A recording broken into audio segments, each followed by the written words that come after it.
Border 2, Dhurandhar. Right now, these are two of the biggest hits of the year. Border 2 talks about something that happened more than 50 years ago.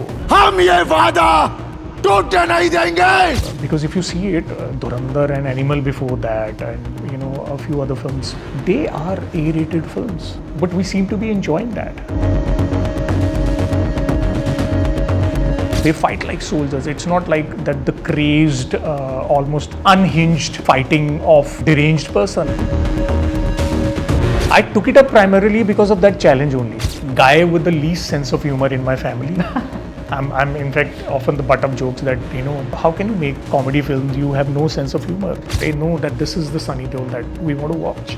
Now if I start showing that he's crying or he's getting all emotional, so that could also backfire. I think he had seen the trailer of Jet and Juliet, he had liked it and he had called me, missed call from Akshas, and I was like, wow. Darling AC திருவிழா இந்தியாவிலே குறைந்த மாத தவணையில் AC. MCR Pure Cotton Club, formals and casual shirts. Summer வந்தாச்சு, எங்க கிட்ட விட்டுருங்க, நாங்க பாத்துக்கிறோம். GT Holidays, South India's #1 travel brand. Hello, Anurag Singh. Welcome to Galatta Plus.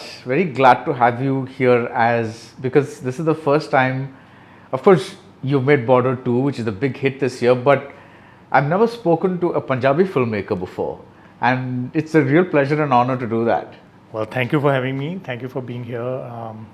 And thank you for doing this. Yeah. I'd just like to say that I'm just a filmmaker. I know. Language, of course, somewhere is immaterial. And I am a Punjabi filmmaker in the sense that I've made a lot of Punjabi films. And somewhere I owe my success to Punjabi cinema in a lot of ways. Whatever I'm doing today, Hindi films like you're saying, Border 2 and Kesari before that, somewhere these films came my way or happened because of the films that I made in Punjabi. So in that sense, I am a Punjabi filmmaker, but I'm a little more diverse, if I may say that, because I did start out with Hindi films before I went and made Punjabi films. Yes, we'll talk about that. But the reason I said that is not to put you in a box, but more to kind of, because sometimes when you work in a particular culture or language, we get insights that that are very different from the insights you get from, like say, a Telugu filmmaker or a Tamil filmmaker or a Malayalam filmmaker, because every industry has its own little quirks and nice things. So that's the only thing that I meant. Yeah. But before we launch into Hindi, Punjabi, whatever it is, you as a filmmaker, I want to know, Border 2, a war movie. We also have Dhurandhar, a war movie. Right now, these are two of the biggest hits of the year. Why are these movies clicking in such a big way? In your the quality of the movie is one, like that's different, like good movies, bad movies, that's a different thing. But do you think there is something in the air that's making this genre, so to speak to the people? I guess the two films, if I may speak about Border 2 and Dhurandhar, they are different in the sense that Border 2 talks about something that happened 50 years or more than 50 years ago, and a lot of people from the current generation may not be that aware of what happened back then. And also they may not be interested also in that sense, although it is a part of our history and a proud part of our history, army history, if I may say so. So I think a lot of Gen Z especially, they may not be that clued into 1971, and maybe that is a period that may not be as exciting for them. And also because, Dhurandhar is dealing with more contemporary events that are sort of etched in our collective memory as a country, as a community. We've all, I was here when 26/11 happened, and we all went to those marches, protest marches and all that. Most of these incidents that the film talks about, they have happened in our lifetime, right. or even Gen Z has experienced some of those, if not all of those. So that it's more contemporary that way, and its language, the cinematic language, is also more contemporary. Whereas Border 2 is a little more classical, if I may say so, because it is dealing with a different period. So its grammar is different. It's a little more traditional, the grammar. But yeah, I think we have, I think not just in India, people in India, I think world over, people have grown a little, how do I put it, aggressive, angsty maybe. I don't know why that is happening. Is it astrology? Is it a sign of our sort of disenchantment with the system that has existed so far? I don't know what it is. But yeah, the aggression seems to be on rise all around, and we seem to be liking aggressive, violent things more. Because if you see it, Dhurandhar and Animal before that, and a few other films, they are A-rated films. There's this violence. Even Border has a lot of violence. It's a different kind of violence. It's not so in your face, but it has violence. But we seem to be enjoying that. Why that has happened, I think that's not for me to analyze. But yeah, it has happened. Personally speaking, I've always enjoyed a good action film. I've always enjoyed a good war movie, although there haven't been that many that have been made in India. I can only think of 2 or 3 war films, and Dhurandhar is not exactly a war film in that sense. It is more of a spy mission. When I meant conflict between nations, that kind of a thing. And also I think because both these films deal with Pakistan, they talk about our history with Pakistan and the things that have been happening between the two countries over the years. So I think somewhere that is why it is also interesting for us. That we have had such a long and such a frictional relationship with Pakistan, and there's so much that has happened. I think finally these movies are talking about those things openly in a lot of ways. So I think maybe that's what people are enjoying. Especially in the case of Dhurandhar, it is shining a light on certain behind the scenes happenings that the normal public may not have been aware of. Some inside information it claims to show. So I think that is also what people are finding interesting, that we didn't know that this is how it happened, or we didn't know, this is what went on behind the scenes. So I think that is what people are finding it interesting. How many of those details are true? How many of those details are a little dramatized? We don't know that. That is something that probably people in the know would know, or maybe the filmmaker knows. Which is also the case with Border, because when you're making a film, you are fictionalizing events. The very act of setting up a camera and having actors do something fictionalizes it to a certain extent, and how far that fictionalization happens depends on what kind of film you're trying to make. So I guess maybe it is somewhere related to the fact that overall as a generation, as a people, we are starting to maybe enjoy violence more. Good, or whether that's good or bad, I don't know. And we are not here to talk about that. But one of my favorite scenes in Border 2 is actually a very, it's almost an anti-violent scene. It's that scene early on where Varun Dhawan and his soldiers come to a watering hole, and on the other side there's a young Pakistani soldier and his comrades. There's a payoff later, but there's a bit of a standoff, and the nice part of that scene is we learn that this guy is just this Pakistani soldier at that point. Of course there are other Pakistani soldiers that you show that are in the proper ranks of the army, but this is a very, very junior guy. It's almost like a school kid, and he just has like maybe a father at home and like something, and he's like a very normal guy. What made you say, I need such a scene in this movie?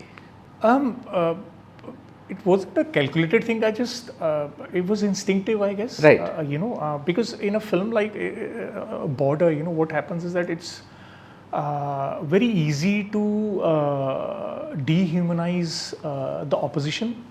But I think people in the army would vouch for it, and especially people who have fought that war. They don't see them like that. They see them, okay, as soldiers. They fight like soldiers. It's not like that the crazed, almost unhinged fighting of a deranged person. It's a well-trained machine, the army, and they fight like that. Okay, here's the enemy. I have to get rid of the enemy, but getting rid means that either I kill them or I get them to surrender. But at the same time, I have to realize that if that is also a person, that is also a soldier who's fighting for his own country, same as I am. So army people kind of look at it a little differently. That is what I gathered from my interaction with the people, people that I interacted with in the army. So they fight like soldiers. That is an important difference, Right. Fighting like soldiers. Soldiers carry a certain discipline, a certain way of fighting. It is clinical, but it is not inhuman, if I might say so. Indian Army especially, they are very professional, very clinical, well-trained, well-oiled machine. But they get the job done, and getting the job done, if it means that you have to kill the person, fine. But if it means that, you're just getting the person to surrender, it's fine. There's no need to kill the person if he has surrendered. So there is that element of, okay, that recognition of the fact that, these are also soldiers, which is, if you remember 71 war, there were some 90,000, 93,000 Pakistani soldiers that were prisoners of war. We didn't kill them. We just, they were prisoners of war, and they were treated like that. Okay. Indian Army made sure that they were treated like prisoners of war. So somewhere, I think from there it came that, okay, this guy, and he understands that, the war hasn't broken out as yet. So maybe I can diffuse the situation in another way. And he somewhere recognized that, okay, this is the weak link in their chain, in that sense. And he's just a young guy, who's maybe drafted 3 months ago, and maybe he's also a little scared being in front of the enemy, which is, I guess, somewhere, so he sees the person behind that uniform. Yeah. And he sees the fear of that person, and he sort of latches onto that and uses that to diffuse the situation and, gain the upper hand. So it was just, I didn't want to show Varun's character, Hoshiar Singh, PVC winner. I don't want to show him, introduce him with this regular, okay, he's fighting and killing the enemy soldiers and all that. That's for later, when the actual action happens. Yeah. So I just wanted to, I guess, bring out this fact that, such a well-trained soldier he is, that he's so smart that even in a tense situation, he's able to, see beyond the superficial or beyond what is visible to the naked eye. And which is interesting because Hoshiar Singh ji was kind of, he's reputed to be that he was really smart. He used to think on his feet, and there are quite a few nuggets that I found out about him. So that pointed to the fact that, that he is a smart person who was a good soldier, but at the same time, he had his wits about him. He employed a lot of common sense while even in the middle of action. So I kind of sort of wanted to underline that and use that, and it felt like an interesting scene to have as an introduction to the character. You used a very good word when you described Border earlier as in classical, because this is a film that wants to have show the personal side of soldiers, for example, show that they have a home and a wife, and there's festivals, and there's the other side that they miss out on when they go to war, and there's people who are giving birth to babies, and those kinds of personal aspects which traditionally movies have kind of a thing. What made you say, this is the treatment that I want to give, as opposed to something like to use another phrase that you use, something a little more Gen Z, like bring maybe Sunny Deol into the Gen Z era and have a more lean, mean fighting machine kind of a movie as opposed to this classical Border 2.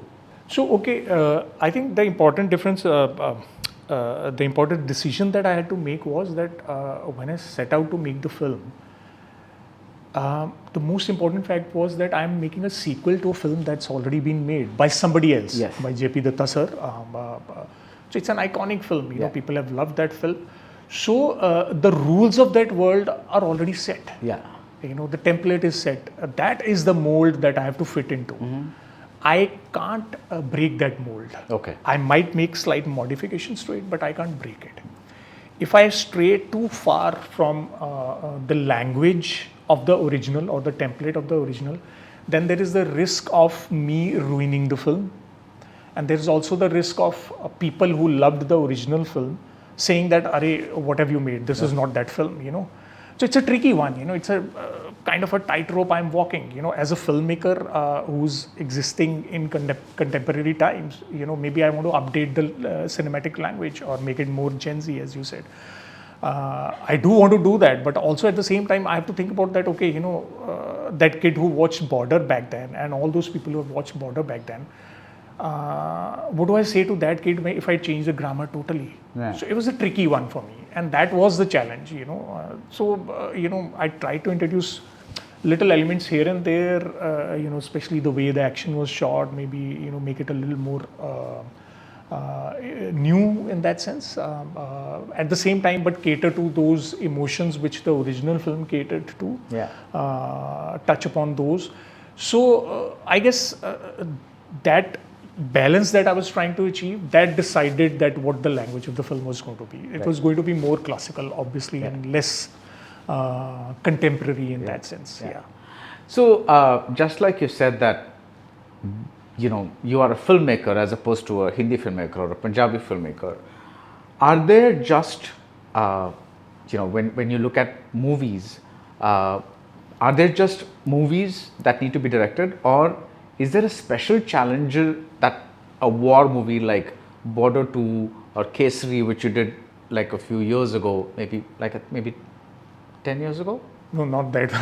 But yeah, 7 years ago. 7 years ago, yeah. Yeah. Do they offer is it like a different breed of movie?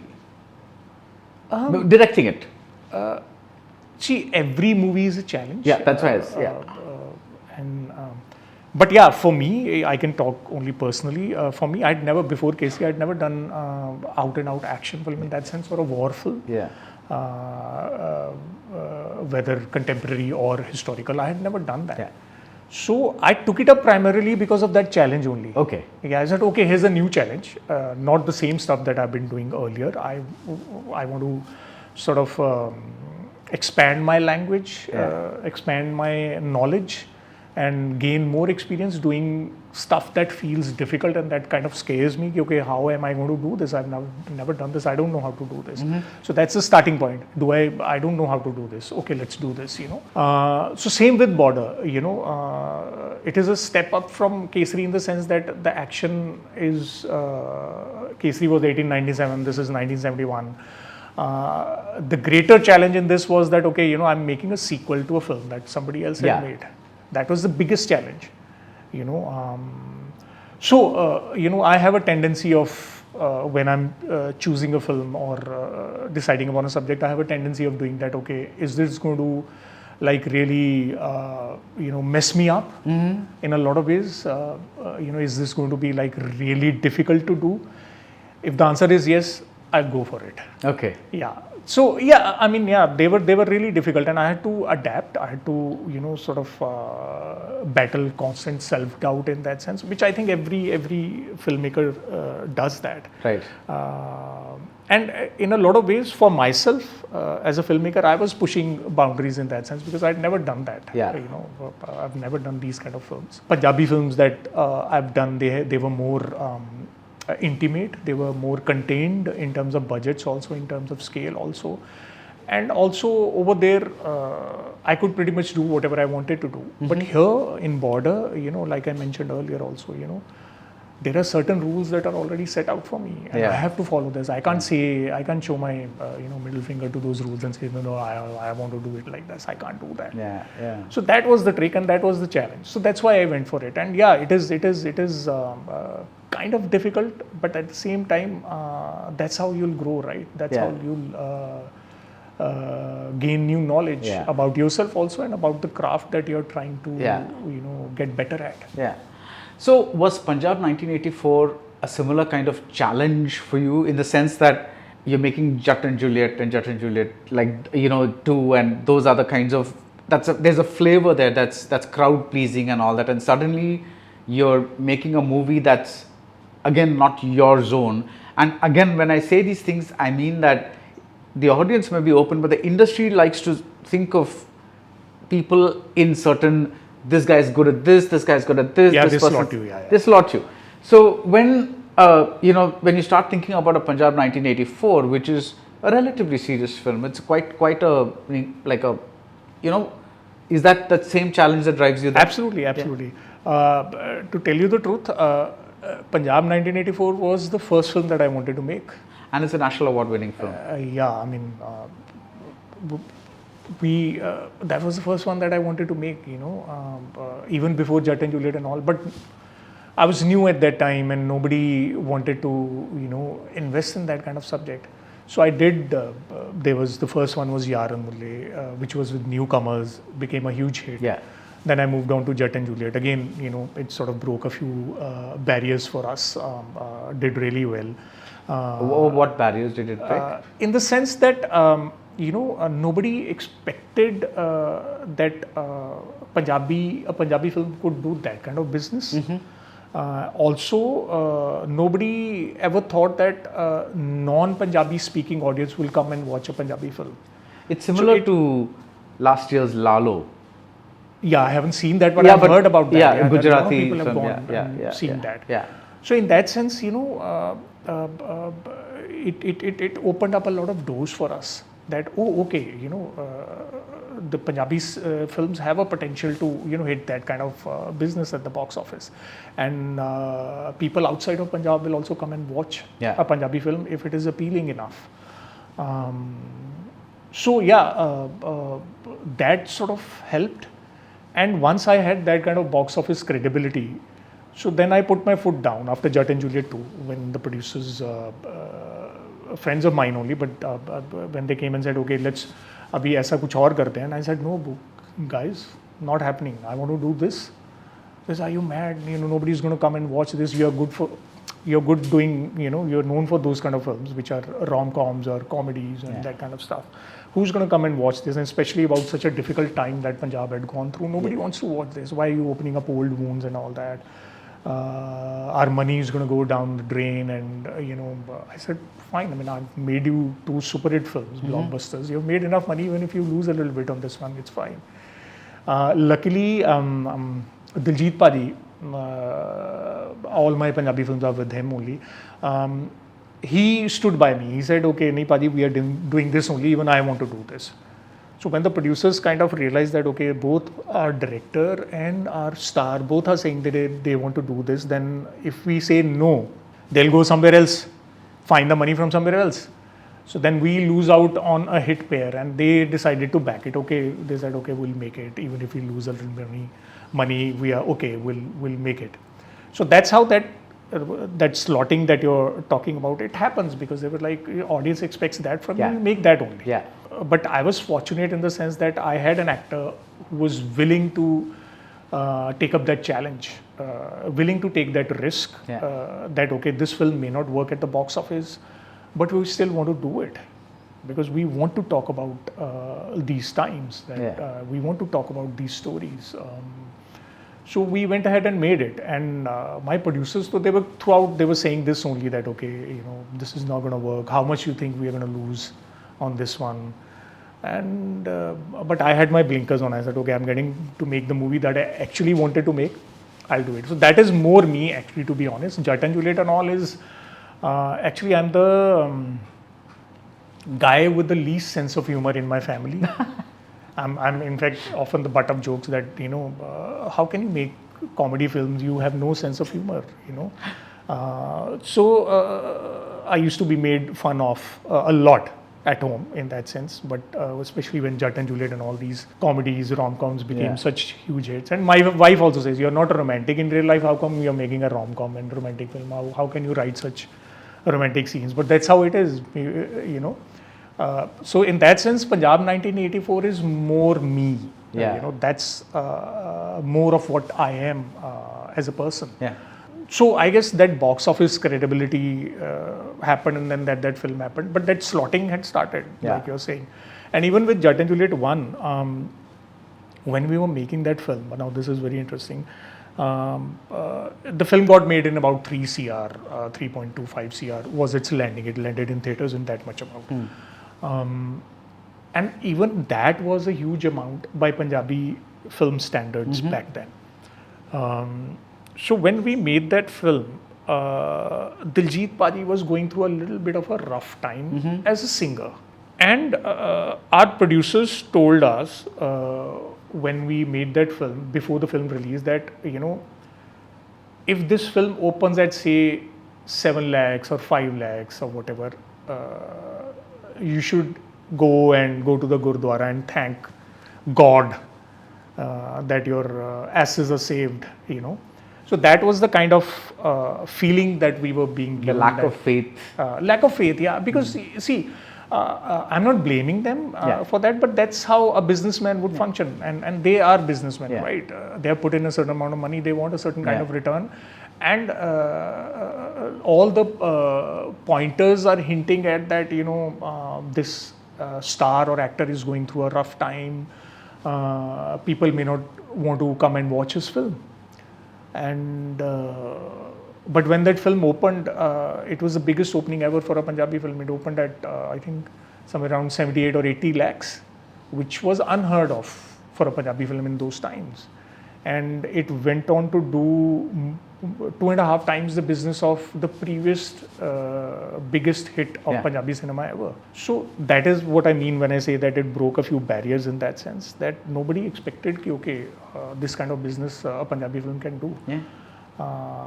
So that's how, you know, the journey has been. But yeah, Punjab 84 was a huge challenge, because whenever we went wherever we went to get permissions for locations and everything, to the establishment, they all said the same thing. Why are you making this film? Why do you want to make? Nobody wants to open up old wounds. Nobody wants to talk about these things. Who's going to come and watch this? When you were younger, did you watch Govind Nilani's Tamas on TV? Oh yes, absolutely. I still remember that haunting music as the episode would start. I would sort of snuggle up to my mom, hide behind her shawl or whatever, and watch that. But I couldn't take my eyes off screen. That is one of the best shows ever made. It was amazing. I have such amazing memories of it. In fact, I have that whole DVD collection at home with me. Yeah.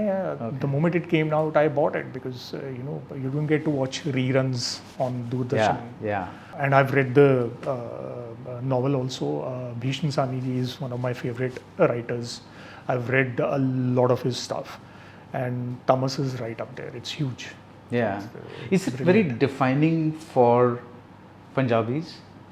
Is it like when I say that, I mean, because there aren't many era-defining shows, for example, during the partition or during other things that are made. Tamas is one of the very handful of such things that were made.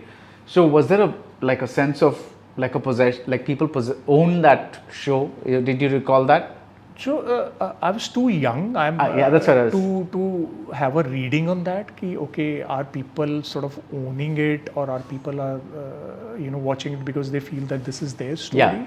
But I'm sure it must have been true, especially for because back then the generation who had actually physically experienced partition was still alive. Yeah.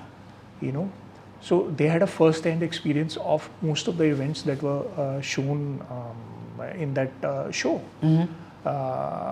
So I'm sure it must have been, deeply emotional for them. Yeah. That finally somebody is talking about something that they have actually experienced, and something that they have gone through, such hugely traumatic experience. You know, So there's not much literature on that, sadly, especially in the newer generations. I think after that, the next generation probably used to talk about it infrequently here and there, maybe because they might have heard about partition and the events of partition from their parents or from their grandparents. But I think the generation after 80s or 90s, I don't think they are attached to that, or they even, and I think that's partly also because it is not, it has ceased to be a part of our public consciousness, our cultural memory in that sense, and that has happened because it's not there in the media enough. Not enough films made on it, not enough shows made on it.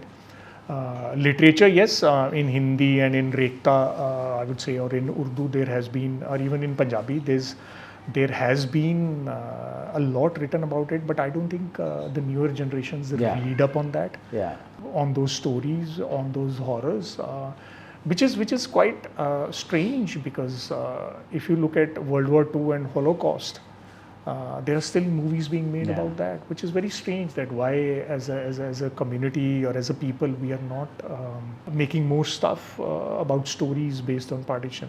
Yeah. Do you think it's because as a people, because many Indians live in very dire conditions, is it because, so they, when they go to the movies, they want something that is escapist in nature? I have a quote here that I want to read out for you. It's by Manjeet Maan, Gurdas Maan's. So his wife, and she said, "I loved watching films, but I was tired of the mentality of filmmakers who thought that Punjabi cinema is only about balle balle and comedy." And that's kind of what you're saying, that Punjab 1984. But could it be that the majority of the audience, not because of anything else, they may be intelligent, they may be reading a lot of things, but when they go to the movies, the mindset is like, I want balle balle, I want comedy. Could it be that? No, I think somewhere... I'm not talking just about the Punjabi audience, I'm talking about... See, personally again, my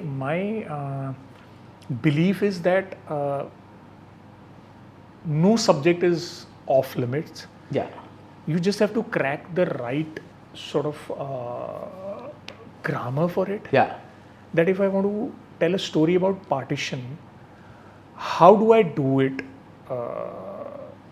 in a way that it is appealing to the current generation or the newer generation that doesn't know much about partition, or that hasn't heard stories about partition, or hasn't read about literature on enough literature on partition.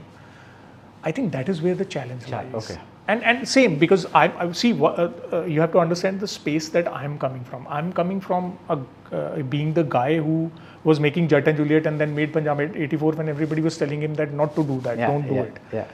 But I figured that this is a story I want to tell, and I will tell it. I just have to find the right sort of way of telling it.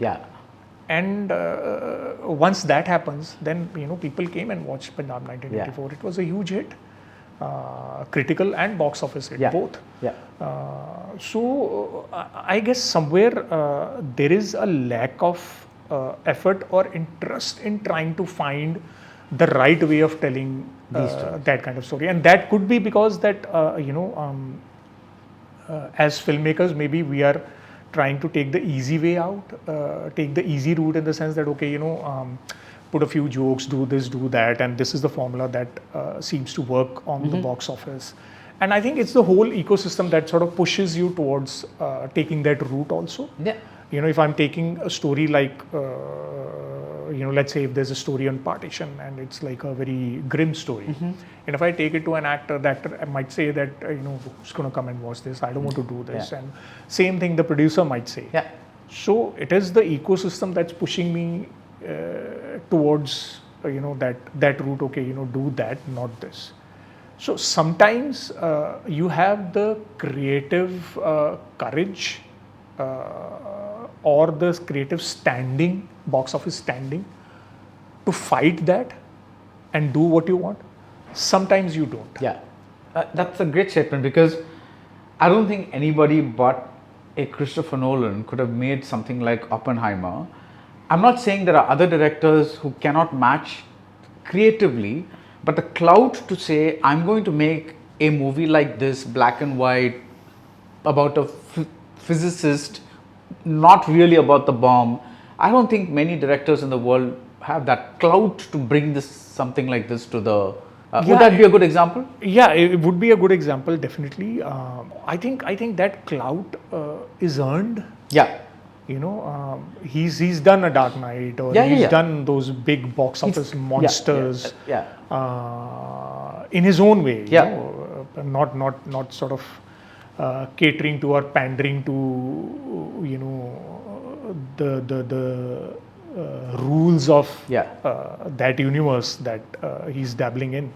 Batman before Dark Knight and Batman Begins was a different kind of Batman.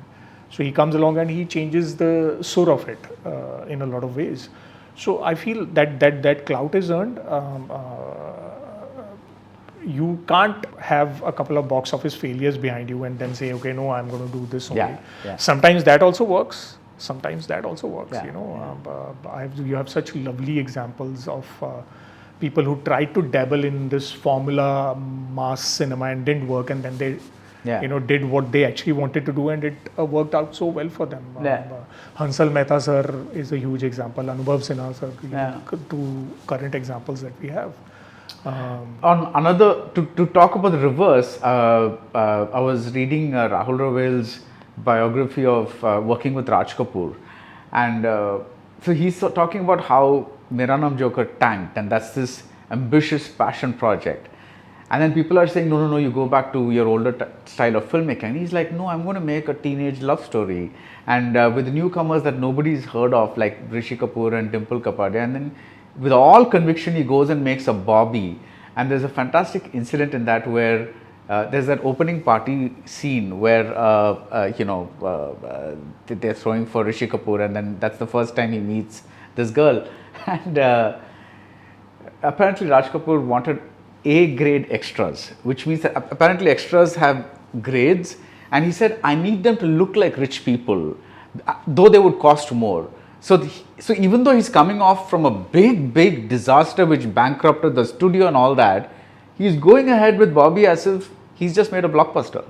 That was fascinating to me. You know, it is fascinating, but at the same time, you know, you got to understand he's the Raj Kapoor. Yeah, I know. He's given such huge box office films that have worked at the box office. So maybe he could swing that. He could be like that. Fair enough. You know, I don't think everybody's as blessed as that. Creatively, or in terms of creative courage, or in terms of also standing by your convictions in that sense, because you know, so eventually as I often say, filmmaking, you know, especially for a lot of people, it is always a sort of a balancing act between passion and ration. You know, that's a good way to put it. You know, so as they often say that, you know, 3 for the kitchen, 1 for the soul. You know, that's another saying that goes around. So for a lot of people, that's true. You know, you can't have your way in every. I wish, you know, you could, but you can't really. That is where when some creative person, whether an actor or a director, you know, sort of against all odds manages to, you know, do what he actually wants to do. It's so amazing to see, and it's so heartening, so encouraging to see, so inspiring to see. Okay, you know, this guy is doing it. Maybe, you know, I should also, you know, try and do it. So these kind of stories are actually very inspiring. We talked about one star. Let's talk about the other star that is in your movie, which Sunny Deol. Now, Sunny Deol is what. It may be the right term or the long term, but he's a legacy star. He's coming from a different kind of industry where things were louder, larger than life, you know, songs were more prevalent then. So one of the things that happened when the Border 2 teaser released was Sunny Deol was presented as Sunny Deol, as he's become in the memes down the years, or the whatever it is, which is like he's loud, he's screaming. And of course all the comments were like, you know, creating more memes and creating fun and thing. Of course, later when they saw the movie and they realized that that was only one part of it and there's a lot of emotional stuff as well, everything quietened down. But when you were putting out the teaser, did you worry about the fact that I'm showing a version of Sunny Deol that they expect and this might get some teasing, trolling, memeing? So as far as trolling is concerned, I've been told, although I'm not used to it, I'm new to this in a lot of ways, social media and this trolling and all that. But I've been told that no matter what you do, it will get trolled. You know, the amount of trolling may vary, but it will get trolled. So coming to your question, see, again, I've been talking about this tightrope or a balancing act. So again, here it was the same balancing act that you're trying to do. That see, for a film like Border, there's nothing new to the story as such. You know, it's the same story that has been told in Border also. That here are a couple of soldiers, a few soldiers. They are going off to war, and this is their private life. And some of them live and some of them will die, and how their families are affected and how they are affected by the war, how they fight, what courage they show, and how they are affected. It's the same template, like I said, the template has been set. So there's not much about the story that we can show when we are putting out the teaser or the promotional units. So then what remains is, of course, Mr. Sunny Deol. And when you are, showing him, you have to, show a side of him that a lot of people in the country love. And especially people who are fans of the original Border, they love that. They know that this is the Sunny Deol that we want to watch. Now, if I start showing that he's crying or, he's getting all emotional, so that could also backfire. Yeah. So I could get trolled for that also, Yeah. So I think as a team, that was a decision that we took, that, okay, let's take the safer route in that sense. Yeah. And I also went along with that because, again, like I said, because I'm making a sequel to somebody else's film. Yeah. Had it been an original film, in the sense that, I was making it and, this was coming purely from my conviction or my creativity in that sense, then the approach might have been different. Yeah. But here I'm trying to cater to a certain legacy. I'm Yeah. trying to protect that legacy and perpetuate it also. Yeah. So I am careful about what I'm putting out there, in that sense, that, okay, if it is Sunny sir, I have to show him in a certain light. Of course, the other side of it, when people come and watch the film, they will see the other side also, and they'll appreciate that also, because he's such a good actor. But yeah, that was a decision that was taken, that, okay, let's show him in that light. And of course, it was bound to happen. The trolling and all is a part of it, I guess. Is, again, you mentioned that the budgets in Punjabi films are very different from obviously what's here. Does that create a difference in the way the movies are structured and you approach them, or is it all, each movie has its own challenge kind of situation? You mean in Punjabi? Yeah. Is there a, like, in the sense that, is it somehow easier making a Punjabi movie than a Bollywood movie that is supposed to travel the proverbial length and breadth of the country? I guess, so when I was making Punjabi films, they came with their own sets of challenges. How do you make a decent film in such a budget? There's no money for vanities, and there's no money for a lot of HODs or departmental heads that you have in Hindi. There's no casting director. There is at times, costumes also, we are just using the actor's personal clothes that he or she carries, and or at times you are doubling up, not just as a director, as a writer, as a location hunter or whatever, all these things you're doing. So you're taking on multiple roles. So it is taxing that way. So there is that, maybe that, but also it has that spirit of that indie filmmaking in that sense. Yeah. That, okay, the responsibility, the onus is on us, and we have to do it, and we're going to do it. So they had their own challenges. Also because when you have less money, so a lot of people that are working with you are not professionals. So they don't know the job. They may have, their heart in the right place in the sense that they want to do what is best for the film, but they may not know how. So all these things pose challenges when there's less money. For example, I remember when we were making Jet and Juliet, like I mentioned. So we went off to Canada. There was no production guy with me, no line producer, no EP. I was the one who took the unit there. I found a line producer there on Facebook. Wow.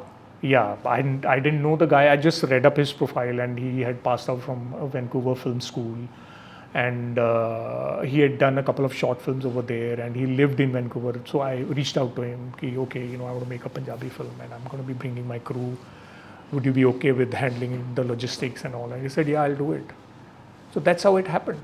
And that guy is now one of the biggest producers in Punjabi cinema. So I just land up there with my crew, and we just found locations that were free. Yeah.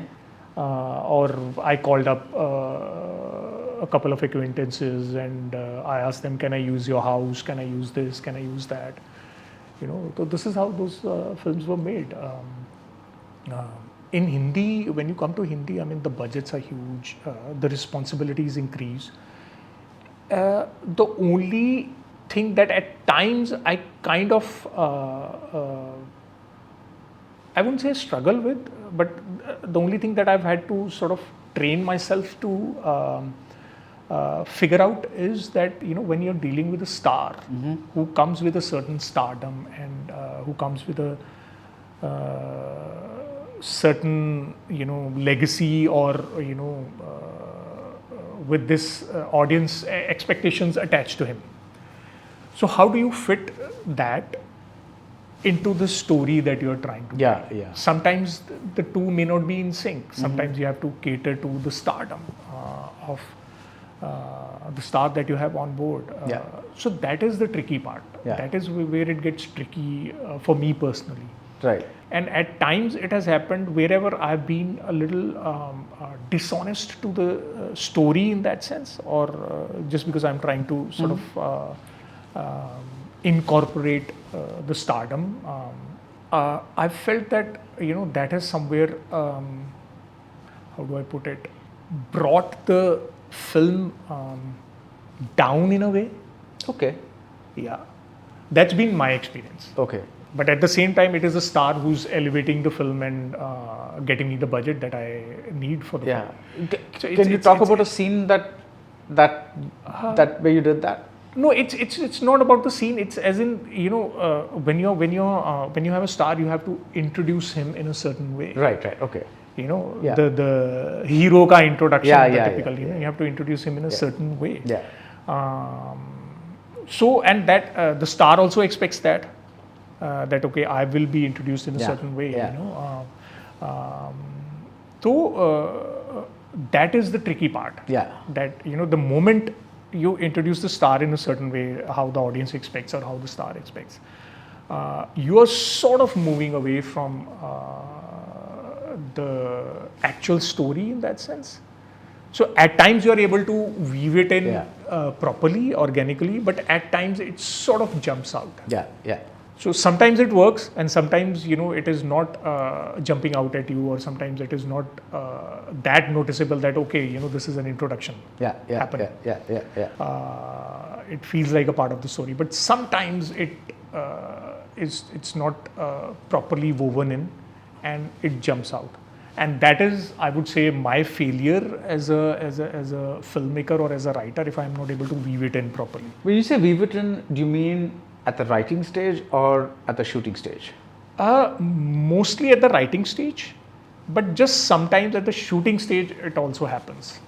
At the shooting stage, have you, when you're, obviously you have to be satisfied when you say, okay, we're done with this particular, maybe you've done 2 takes, 3 takes, 5 takes, whatever it is, but at the end of the day, you're saying cut finally when that particular thing has been shot the way you want, right?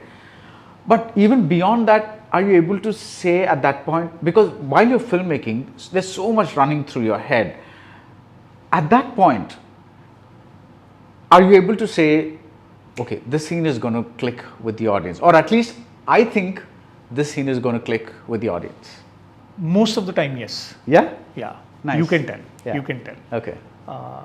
Again, you can tell a lot of times on paper also.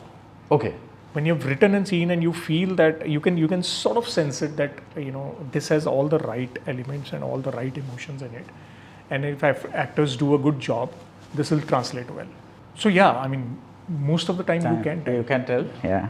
Now you started out as an assistant director to Raj Kanwar with Abke Baras, Andaz, which was a big film for its time, and Humko Deewana Kar Gaye. These films were made at a certain time, and every time has its own, like it's a time capsule, so to speak, of how the industry was at a time, of how the audience were at a time. This was a time when songs were really, really big and very often drove a film to success, and it was very necessary to have like a 6-song package in an album and things like that. What are your memories of being an AD at that time, and what are the things that you think you learnt that you still apply now? With Mr. Raj Kanwar, since we are talking about him, I think he was one of the most successful commercial directors in 90s. The speed at which he worked, multiple films, and with controlled budgets. So I think that was one of the biggest things I learned from him, that you don't overindulge. Okay. Try and find a place where the producer is not having a heart attack, and you creatively are also not having a heart attack. That's a good way to put it. Yeah, because that's always that's what the fight is always. Because a director or a creative person wouldn't worry about the money too much. Yeah. You would want to do the best you can for the film. Creatively, you want to shoot the best scene, best location you want, best actors you want, but that's not always possible. So you have to find a way around it, that which is the battle you want to fight and which is the battle you want to just surrender or let go of. Yeah. Because I saw that he always made his films economically. They were hardly ever over budget, certain economics. He understood that his films work within a certain kind of... Even though they had stars like Akshay and all that. He worked very fast, very quickly. He made his films very fast. Didn't take too much time.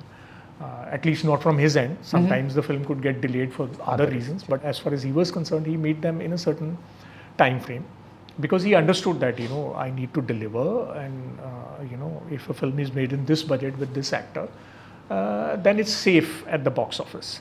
So that was one thing that I learned from him. The experience of working with him was interesting because I come from a non-film family. Didn't have anybody in Mumbai in the film industry, didn't know anyone. I just landed up here, as when you're young, you're prone to these leaps of faith that you take. As you get older, you try not to take them, or you tell yourself that don't take that leap. But when you're young, you don't worry about these things. So I just landed up and I said, okay, I'll figure my way out. I'll figure how to get into the industry and all that. So Mr. Raj Kanwar, he was working with all the top stars at that time. So it was quite an experience to land up on the sets and working with Akshay sir or people like even Sunny sir. I assisted on a part of the film that Rajji had directed and Sunny sir had acted in. Okay. It's called Farz with Omji and Preeti Zinta ma'am. All these people were there.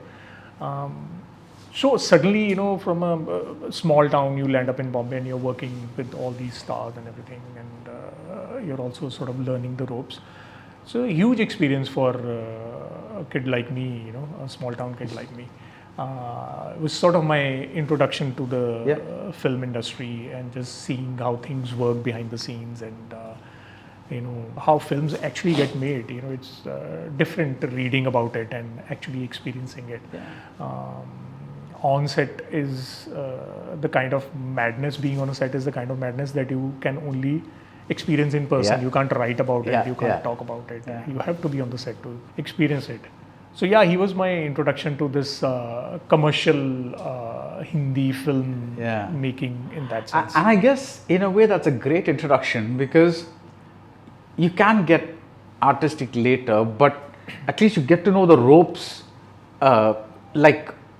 Like you say, there's you have to have a very practical side to the filmmaking as well. However artistic your ambition is, there is also this. Yeah. So that I think that's a good introduction. Yeah. But when you did Kesari, did Akshay Kumar remember you from? Yeah, of course. He did. Yeah. Okay.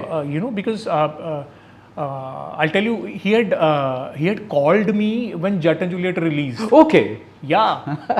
So he had seen. I think he had seen the trailer of Jet and Juliet, and he had liked it, and he had called me. I was in some hotel room somewhere, and I was sleeping, and I suddenly wake up and missed call from Akshay, and I was like, wow, and he called me after we hadn't been in touch for a couple of years.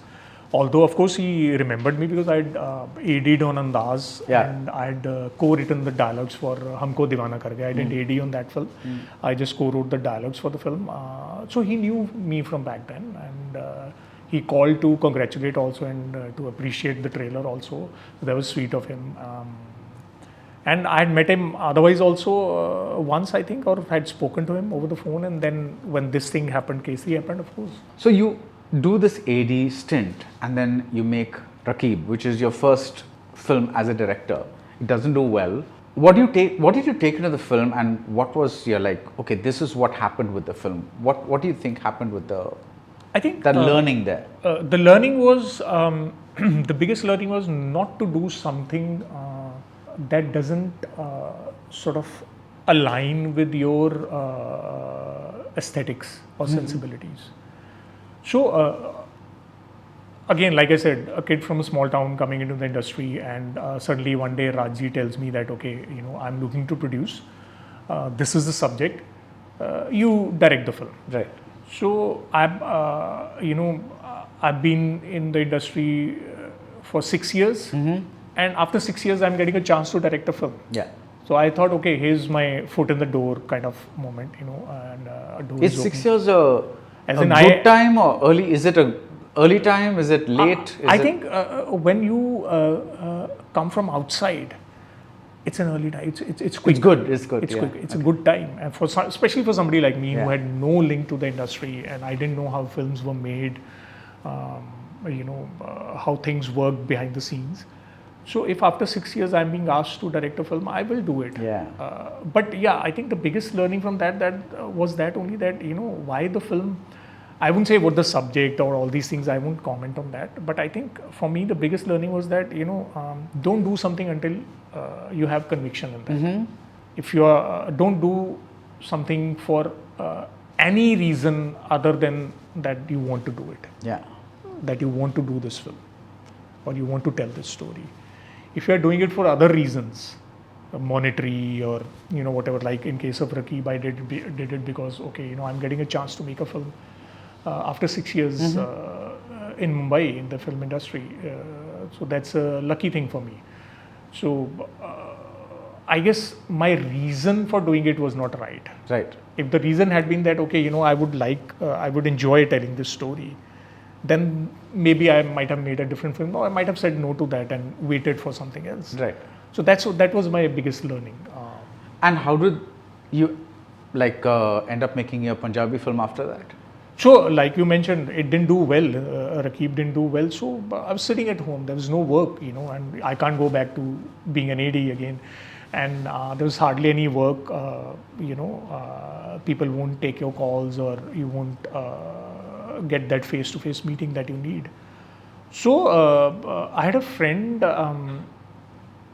who was working in the Punjabi film industry, and Punjabi film industry was just sort of in a very nascent stage. It's just How many films a year? I think at that time there were only like 2 or 3 films a year that were being made. Yeah.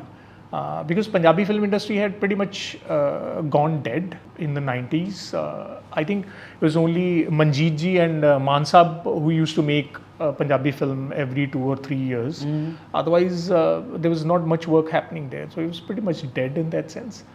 Then Manmohan Singh ji, who used to be a DOP here. Yeah. So he went ahead Yash and made a Chopra's- film. So he went ahead and directed a film called Jianu, which was a huge commercial hit over there, which sort of marked the beginning of modern Punjabi cinema, I would say. Yeah. And after that, then there were like 1 or 2 films happening every year. So around this time, so there's this friend of mine, Hari Nakai is his name. He was a costume designer. So he was working on a couple of films over there, especially with Jimmy Shergill, Jimmy sir. He was working there. And I got a call from him saying that there's this producer who wants to, he's recently made a huge blockbuster here and he wants to make a film with newcomers. Okay. So would you be interested? I said, yeah, I mean, film Punjabi, my mother tongue, and why not, let's do that. As long as I'm free to do whatever I want to do creatively, I'm okay. So that's how the first film happened. Okay. So by the time that released, that did really well, and then I got a call to, okay, we are trying to set up a film with Diljit Padi, and would you be interested? I said, why not? I have always liked him, and let's go ahead. And that's how Jet and Juliet happened. What was the first meeting with Diljit like? It's quite interesting. I think both of us were kind of figuring each other out. So we met in the producer's house. You'd never met him earlier? No, before no. the... I'd just seen one of his films and a few of his song videos that had come out. Yeah. And I always thought, he's a good looking guy. And also he seems to have great sort of sense of performance in front of the camera. So he should be doing acting and he should be, working in films. And then of course his film came out and that did well. Him and Gippy both were in that film.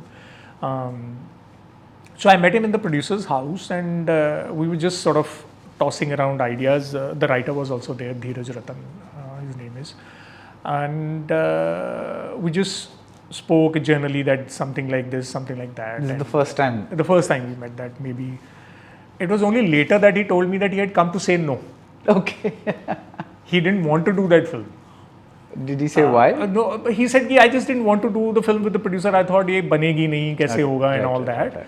And also because I think he comes from a place where he sees himself as a singer first and an actor later.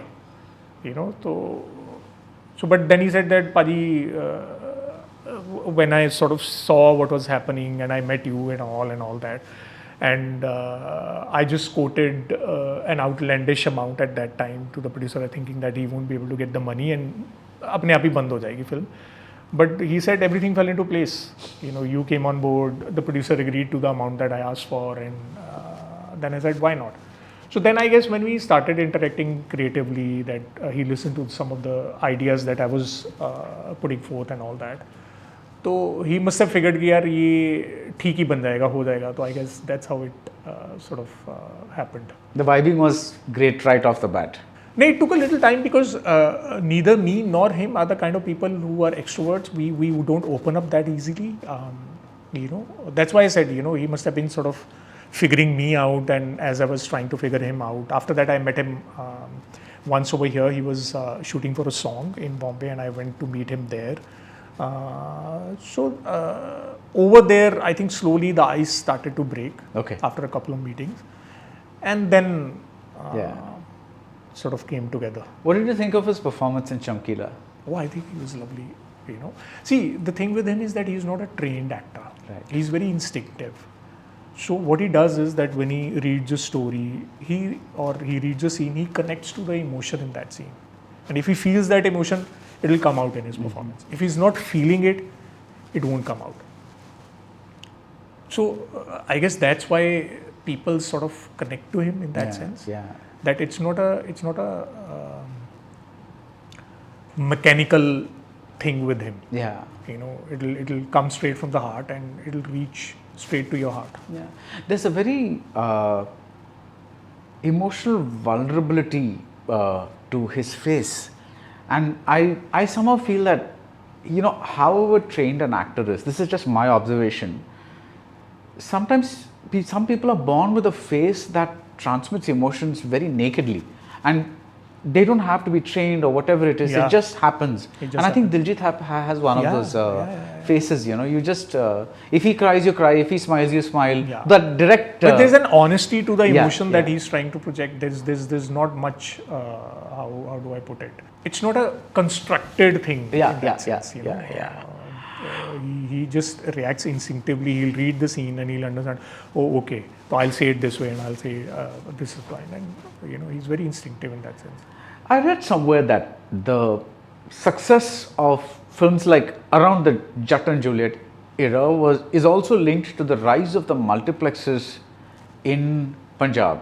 Is there Absolutely. It is? Absolutely. Right. I've said this many times that we got lucky in the sense that we caught a wave, that multiplex wave.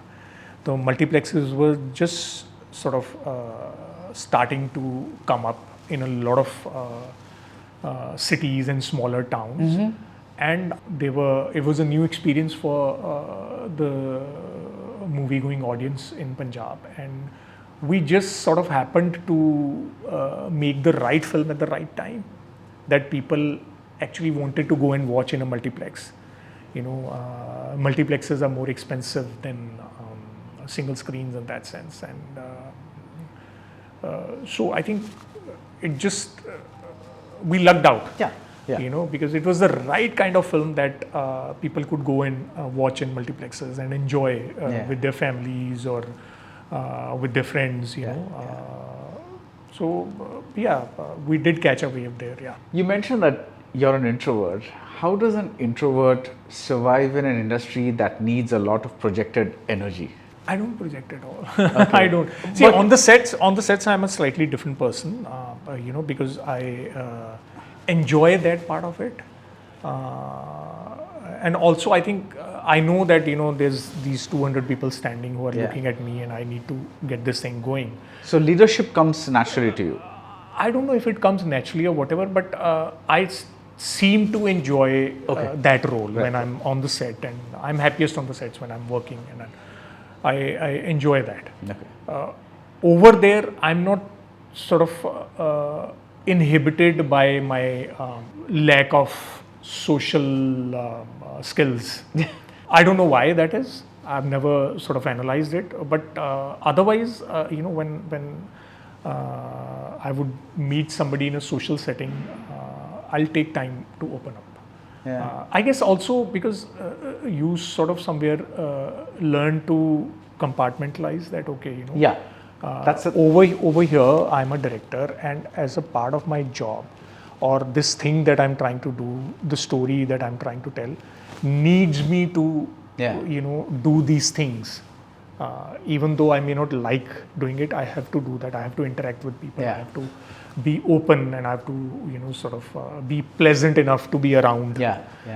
I can't be that, crabby, abusive kind of person that people don't want to be around.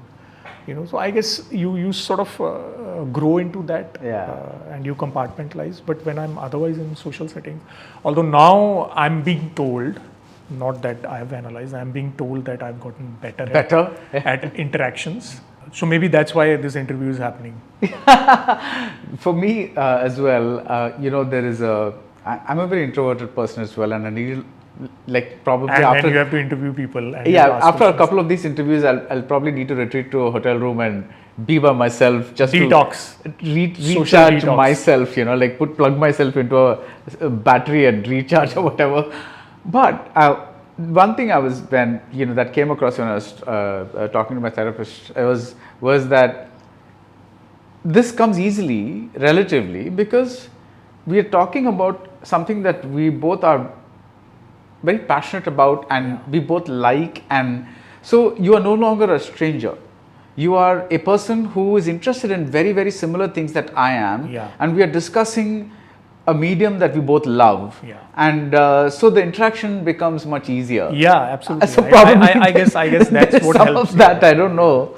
So yeah, maybe that's that as well. So yeah, there was some news about you doing a film with Irfan and Tabu for Balaji Yeah. Films. Yeah. And it was supposed to be the third pairing together, and it got a lot of traction.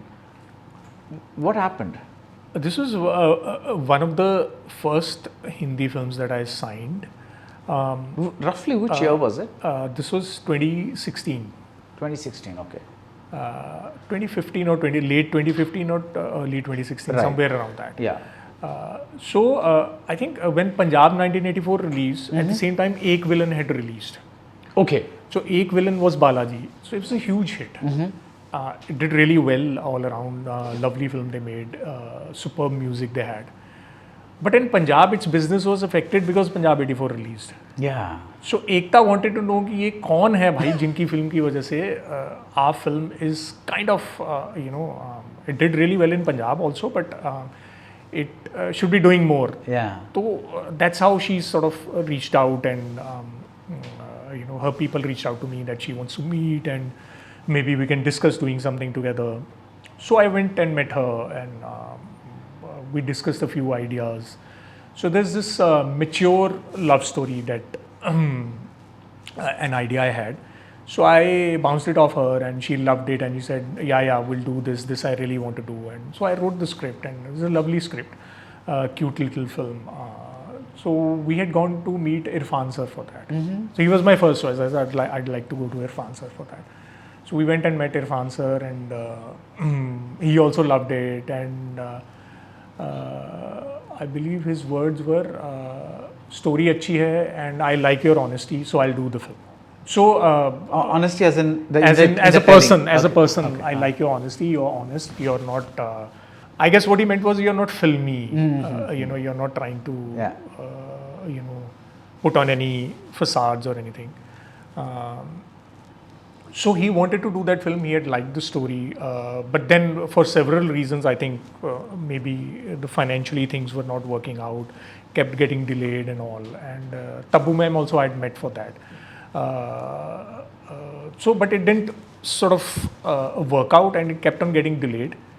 And after a certain time, when things were getting delayed, then I got the offer to do Kesari, and so then I told Ekta ki boss, fine, sort of Akshay sir, and I'm sort of doing this film, so I'm moving ahead. And so I went on and did that, and after that, of course, Irfan sir fell ill and passed away. But meeting him was a lovely experience. I'll never forget that. Such a lovely man he was. Does that script still exist? Has it been made? It's still with Balaji. Okay. Yeah. Do you want to go back and make it? Maybe someday, but we keep sort of discussing it on and off. I don't know when that will happen, but it's still there. Okay. Yeah. Okay. What happened with Dil Bole Hadippa? That's not me. Okay. Yeah, I have nothing to do with that. You have nothing to do with it. So okay, now let me. The confusion is say all over this the... again. I have tried to settle this so many times. I've reached out to IMDb also, and but somehow I don't know why they are not able. And to I do was that. very confused because there was one set of articles that said that's your film, and one set of articles that said it's not your film. So I was like, so I've never done anything with Yash Raj. Yeah. I've not been associated with them in any capacity. This is another Anurag Singh. If you remember, Yash Raj had Aashik Singh as the production head or CEO at one point of time, I think. So this is his brother. okay. Yeah, and so he has been with Yash Raj for a long time, and he did that film. He's the one who assisted Rakesh Roshan sir on Koila, I think. Okay. So ये सब जो है, that's his profile, not mine. That's In fact, recently we ran into each other somewhere, and he said, "Boss, we got to do something about this," because he's also been trying to sort of separate it out, but it hasn't happened. Right. I've also reached out to IMDb a couple of times, but it doesn't seem to happen. I don't know why. We have to put out a petition now. Yeah, I saying don't know that, what else I can do, but yeah. I want, as somebody who knows the Punjabi film industry and as somebody who's seen very few Punjabi films, and so Thomas was my introduction to that world in general. And then I've seen films on and off, like Anup Singh's Kissa, which had that back again, a very interesting kind of a thing. Was lovely in that. Yeah, but I can't say I have the full grasp of the range of the industry. So if you were like a crash course of the Punjabi film industry, what would you recommend? What are the films that you would recommend? I mean, don't restrict it. I'm not saying 5 films or whatever. Just Okay. If I have to give you sort of a diverse list, I would say there is. I'll talk about the more recent ones, not the older ones. There is. Was there one called Mittar Pyare Nu? Sorry, Mittar Pyare Nu? Yeah. There was a film called that. Okay. So I'd give you. There is one Shaheed-e Mohabbat, Maan Saab. Manoj Punji was the director and Manjeet ji produced it. Okay. It is the same story as Gadar. Oh. Yeah. Okay. Told very differently. A lovely little film. Please try and see that. Is that available on a? I'm sure it must be. I'm not aware. Okay. I of course saw it back then. Yeah. Came out some 27, 28 years ago. Nice. Late 90s, I think, somewhere around that time. Shaheed-e Mohabbat, it's called. Then, of course, do watch Jiayanu, which is by Manji, which I consider to be the start of modern. And that would be revival of modern Punjabi cinema. What time frame roughly? I think that was around 2001 or thereabouts. 2001. Just a little before. In that period, I think somewhere. I'm not sure of the exact year. Jet and Juliet, of course. Yes. Do watch commercial films. Both. The first one is better as a piece of cinema. Second one is a little more, how I would say, it's a bigger hit commercially, but a lesser film, I would say. Okay. Then Punjab 84 you might have seen. Then there is a lovely little film called Angrez, which is a period film, that was quite interesting. And then there is, if you are aware of Gurvinder Singh, he's done a couple of films. Chauthi Koot he did. Oh yeah, I've seen that. Yeah. The festival kind of films I get to see. Yeah. So then those you have seen. I'm just then commercial. Please mention them for the commercial cinema. I'll stick to. Yeah. So Angrez you should see. I think. There was Meel Pathar recently. Meel Pathar I haven't seen, so I can't. Anne Kode Da Daan, again I think Gurvinder only. So he's done some really interesting, lovely work. How do people look at that universe? I mean, they do very well in festivals, but do they reach theatres in Punjab? See, unfortunately, they don't get the kind of showcasing that this kind of cinema should. And that's true everywhere. Yeah, it is true, and so I think somewhere these films struggle commercially. Either they don't get a good release, either they don't get released at all, which is a tragedy, because all kinds of cinema should come out and it should find its audience. But these films do struggle. Okay. Which, like you said, it's the case at other places also. More so in Punjabi maybe, because as it is, Punjabi films struggle with Hindi films for showcasing. A film like the kind of films that Gurvinder makes, they have to sort of fight with commercial Punjabi films and Hindi films to find a screen. Do you think that one of the reasons Punjabi films were not growing at a pace that was needed before a certain time was also because people like Yash Chopra had already brought in a certain level of Punjabiness to Hindi cinema, and that was therefore seen as, for example, like in Daag, the Rajesh Khanna, Shamla Tagore, Rakhi film, there is this song, Niya Main Yaar Manana Ni. And there are many such examples of Punjabi flavored songs. Now there's like almost every film soundtrack has a Punjabi song. And so do you think things like this made the industry struggle a bit because it was so widely available in Bollywood? No, I don't think, because that's still happening, right? You still get these Punjab-based films, but now Punjabi cinema is flourishing. Yeah. So I don't think that was the reason. I think Punjabi cinema suffered because of quality and content in a lot of ways. That was the main and especially during those difficult times in 80s and 90s. There was hardly anybody making films. Yeah. And the kind of films that were being made were, very those masala actioner types, and all of them pretty much had the same sort of storyline. And somewhere people just stopped going to cinemas to watch Punjabi films. It was not cool. It was kind of down market to watch Punjabi films. And also because in those times hardly anybody thought of going to the theatres to watch a film. It was risky stepping out, in that sense. So I think that's what led to the downfall of Punjabi cinema. Not that there were Punjabi elements or Punjabi characters or settings in Hindi films. I don't think that was the reason. Okay. I think it was just good quality stuff was not being made. Okay. That was the only reason.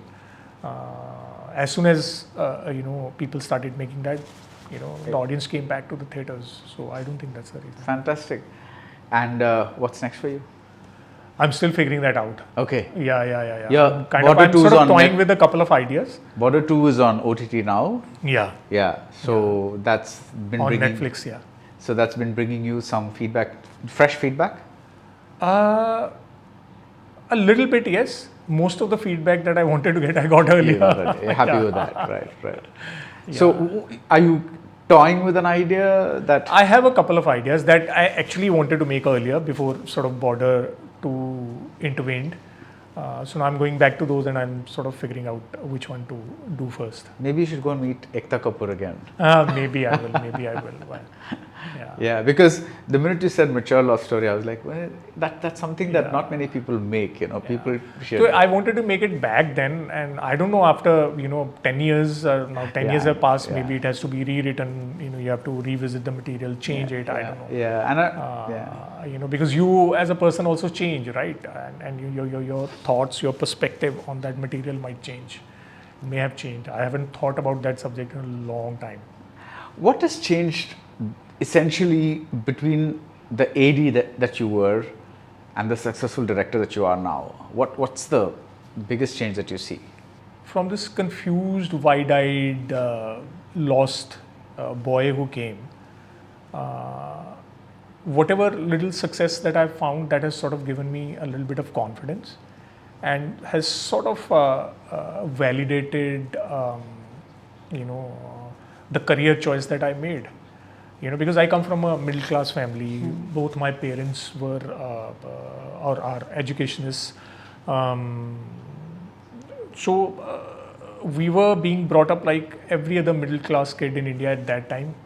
You're being trained or pushed towards becoming either a doctor or an engineer. My elder brother is an engineer, by the way. So everybody thought that I was going to be a doctor. But at some point I decided, no, I don't want to do this, I want to do this. So it was a huge thing in our family, a huge uproar, of course, and everybody was like, the boy's gone mad, he's going to ruin his life. And that's the story of my life.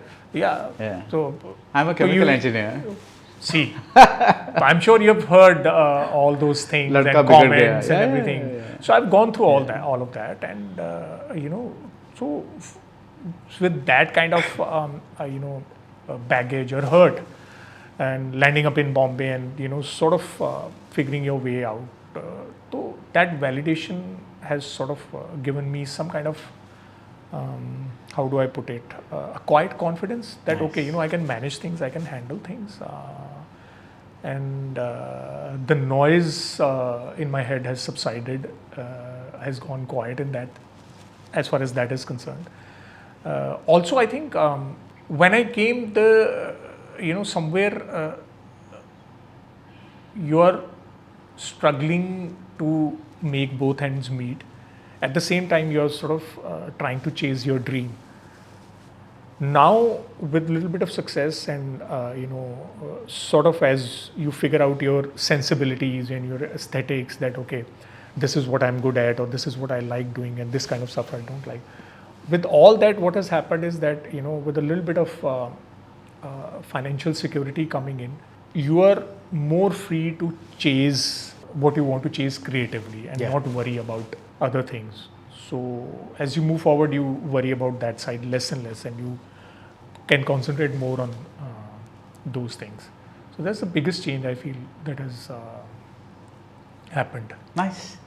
Thank you so much for your time. Thank And you. I really enjoyed talking to you, especially because you gave some perspectives that are very interesting about remaking a hit film, especially because one never thinks about it in that way. You think that, oh, it's a sequel, there's going to be a bunch of things. No, but it was a huge pressure, and it had greater chance of failing in that sense. 27, 28 years, the audience tastes have changed. Yeah. There's a whole new generation that hasn't seen that film, and that maybe doesn't even want to see those kind of yeah, films. and to be very frank, even the leading man, Sunny Deol, even though he's there in the cultural sphere, Yeah. he hasn't had a continuous series of successes or to kind of be in the public eye that long. So And also, I think the kind of material that the audience is watching these days, their tastes have changed. Yeah. They like to watch a certain kind of grammar on screen, yeah. and certain kind of cinema they enjoy. So it becomes more and more difficult to attempt something that is a little more traditional in that sense. Yeah. Going forward. Yeah. So it had a greater chance of failing. So I was like, I don't want to be known as that director who messed up an iconic film. He's the guy who screwed up the yeah. Border franchise. So I That's- didn't want that to happen. So somewhere I'm hugely relieved on that front, and I'm also really happy for JP sir and for Sunny sir also. yeah. Also for Varun, who did so well, and Diljit Pajit, of course, he's always good. But Ahan, Medha, and all these guys, they did really well. So I'm happy for them that they have a sort of a successful film against their name. Yeah, and like you said, it's difficult carrying a film forward. So you did that, and all the best for your next film. Thank you so Look much. forward Thank and you. thank you It for was your lovely time. talking to you. Thank you so much. Yeah. Darling AC திருவிழா இந்தியாவிலே குறைந்த மாத தவணையில் AC. MCR Pure Cotton Club, formals and casual shirts. Summer வந்தாச்சு, எங்க கிட்ட விட்டுருங்க, நாங்க பாத்துக்கிறோம். GT Holidays, South India's #1 travel brand.